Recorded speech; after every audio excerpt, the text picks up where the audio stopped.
सभी को नमस्कार। 30 जून 2025 को एक मार्केडी पीएस का ये मगधा फॉरेस्ट में बॉर्डरिंग उड़ीसा हमको एक डेड बॉडी मिली थी। जब डेड बॉडी मिली थी हमारे पास डेड बॉडी के बारे में कोई क्लू नहीं था, मतलब उसका नाम क्या है, वो कहाँ का रहने वाला है, वो करता क्या है, वहाँ क्यों आया है, ये सब का डिटेल्स और आंसर्स उसके बारे में हमारे पास कुछ नहीं था। तो जैसे बॉडी मिली है हमारा टीम वहाँ पहुँच गई और मर्ग कायम किए। पहले मर्ग जांच हुई थी और इंक्वेस्ट रिपोर्ट बन गया है और इसके बाद बॉडी को हॉस्पिटल ले जाके पोस्टमार्टम कराया गया है। पोस्टमार्टम करने पर डॉक्टर का मतलब पोस्टमार्टम में खुलासा ये थी कि this could be A murder, ये मर्डर हो सकता है करके डॉक्टर ने लिख दिया। तो उस बेसिस पे हमने एक मर्डर का एफआईआर रजिस्टर किए, केस रजिस्टर किए, रजिस्टर करके हमारा इन्वेस्टिगेशन स्टार्ट किए हैं। जैसे हम स्टार्ट किए थे हमारा पहला एक क्लू था कि उसका पैंट से हमको एक येलो कलर का एंटी रैबिस का हॉस्पिटल स्लिप मिला है। एंटी रैबिस जो रैबिस वैक्सीनेशन रहता है उसका डोज का जो एंटी रैबिस का हॉस्पिटल PHC धर्मपुरी करके है, तमिलनाडु में है, वहाँ का एक स्लिप मिला है हमारे पास। वो क्लू आ गया है।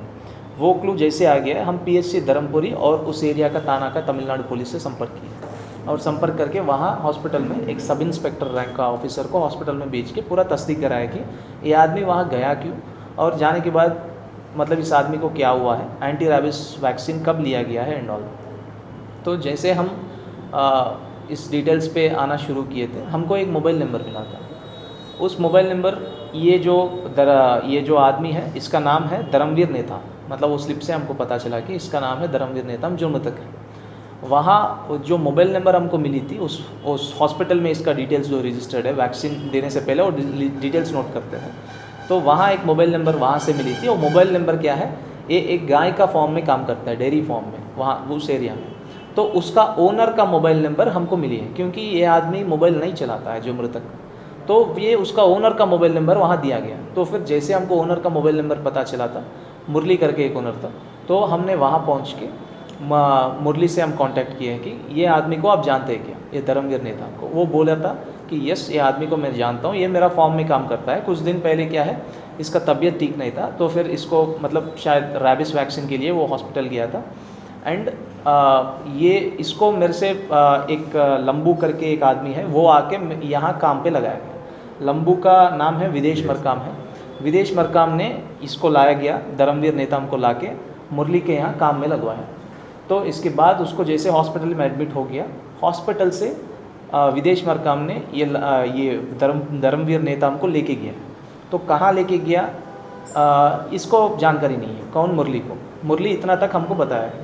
तो जैसे हमको ये पता चला कि विदेश मरकाम ने धर्मवीर नेताम को लेके गया, हम विदेश मरकाम पे इन्वेस्टिगेशन हमारा स्टार्ट किया। तो विदेश मरकाम का हम मोबाइल डिटेल्स वगैरह चेक किए हैं। उसके बाद तो विदेश मरकाम को मोबाइल ऑफ दिख रहा था हमको, वो नया सिम कुछ डाल के उसमें यूज़ कर रहा है करके हमको पता चला।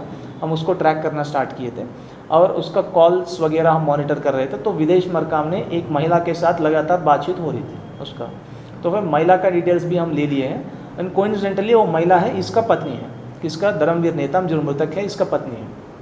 तो इसका लोकेशन वगैरह हम ट्रैक करके जब किए थे, इनका नगरी दमतरी में लोकेशन आ रहा था। तो हमको जैसे मतलब थोड़ा थोड़ा क्लू मिल रहा था कि ये दोनों बहुत लगातार कांटेक्ट में है और हो सकता है कि ये दोनों एक्यूज हैं, इनको मिलके ये दोनों लोग मिलके धर्मवीर नेताम को शायद मर्डर किए होंगे। तो एक दिन हमको ये पता चला कि अब 1 डे बैक कि धर्मवीर नेताम इधर दमतरी तरफ जा रहा था, वहाँ तमिलनाडु से तो जा रहे थे। तो कोंडागांव बस स्टैंड में हमने इंटरसेप्ट किए हैं और उनको पकड़ लिए हैं। पकड़ के जैसे हमारा पूछताछ में ये पता चला है कि सही में ये दोनों लोग क्या है एक दूसरे से प्यार करते हैं, बहुत दिन से 3-4 साल से रिलेशन में है।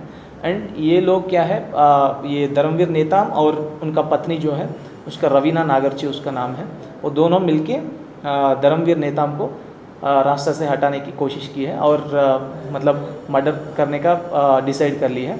इसके लिए ये लोग उसको तमिलनाडु से लेके आए हैं धर्मवीर नेताम को और मगधा फॉरेस्ट में लेके गए हैं, उसको दारू पिलाया है और एक क्रिकेट बैट भी खरीदे ये लोग, क्रिकेट बैट और 2 लीटर का पेट्रोल खरीदे, माचिस भी खरीदे हैं और उसको हत्या करके जलाने की कोशिश की है। लेकिन उस दिन बारिश बहुत ज़्यादा आ रहा था तो फिर ये लोग जला नहीं पाए और बॉडी को वहाँ छोड़ के चले गए। तो हमारा टीम बहुत ज़्यादा मेहनत की है, साइबर सेल और माकड़ी पीएस का स्टाफ जो है, और एसडीओपी रुपेश ने इसमें बहुत अच्छा वर्क किया है। तमिलनाडु पुलिस से कांटेक्ट करके भी ये सब डिटेल्स के बारे में हम पता किया है, और तुरंत इसके बाद रवीना नागरची को भी हमने गिरफ्तार की है, और इसको विदेश मरकाम को भी हम गिरफ्तार की है, और ये केस ऐसा है। आरोपी कहाँ का है? आरोपी है कुंदई थाना एरिया में पड़ता है उसका घर, लेकिन अक्सर वो नगरी में इनके साथ ही रहता था। कौन? रवीना नागरची के साथ। और मृतक कहाँ का है निवासी? मृतक भी नगरी का ही है, लेकिन ये काम करने तमिलनाडु गया होगा। सर क्या यहाँ पे क्या करना? वही है ना, इन दोनों के बीच में रिलेशन था, तो इनको